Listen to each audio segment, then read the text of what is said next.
Hello दोस्तों, आज इस वीडियो में हम बात करेंगे both dot dot dot and कि इस तरह का जो कंजंक्शन है उसको किस तरह यूज किया जाता है, इसका क्या मीनिंग निकलता है और इसके बाद कौन से पार्ट ऑफ स्पीच का यूज किया जाता है।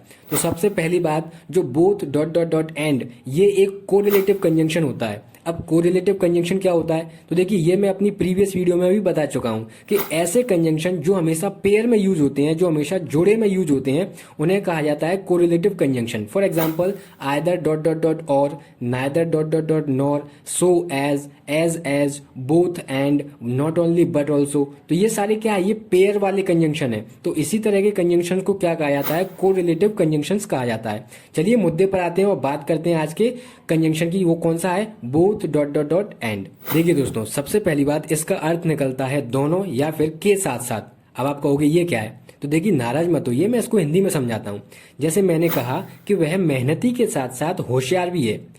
अब इसका क्या मतलब निकलता है कि वह मेहनती तो है लेकिन मेहनती के साथ साथ होशियार भी है, या फिर वह होशियार तो है, होशियार के साथ साथ मेहनती भी है। तो इसको कैसे बनाएंगे, she is both intelligent and laborious. तो यहाँ पर बोथ और एंड इस तरह हम यूज करते हैं।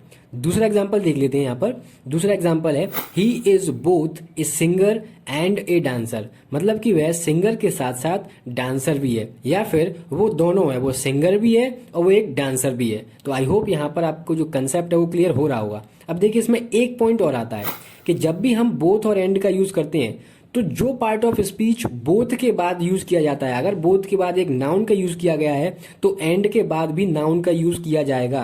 अगर बोथ के बाद एक एडजेक्टिव का यूज किया गया है तो एंड के बाद भी एडजेक्टिव का ही यूज किया जाएगा। कहने का तात्पर्य ये है कि दोनों तरफ पार्ट ऑफ स्पीच सेम रहेगा। अगर बोथ के बाद नाउन आया है तो एंड के बाद भी जो पार्ट ऑफ स्पीच है वो नाउन ही रहेगा। आई होप मेरी जो बातें हैं वो आपके दिमाग पर असर कर रही होंगी। अगर नहीं भी कर रही हैं तो चलिए फिर से इसको एक एग्जाम्पल के थ्रू समझने की कोशिश करते हैं। देखिए यहाँ पर मैं आपको दो सेंटेंस दूंगा, आपको बताना है कि कौन सा इसमें से गलत है और कौन सा सही है। जैसे मैंने कहा, Ankita got both a prize and a scholarship, और दूसरा सेंटेंस है, Ankita both got a prize and a scholarship. अब यहाँ पे कौन सा वाला सेंटेंस सही है, पहला या दूसरा? तो अभी तक तो आप लोगों ने आंसर लगा भी दिया होगा।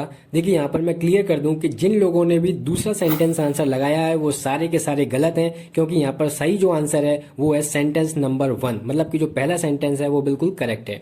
तो यहीं पर मैं समझाने की कोशिश कर रहा हूं कि जब भी हम बोथ और एंड का यूज करते हैं तो बोथ के बाद जो पार्ट ऑफ स्पीच आता है वही same part of speech and के बाद आता है। तो आई होप यहाँ पर आपका जो कंसेप्ट है वो बिल्कुल क्रिस्टल क्लियर हो गया होगा।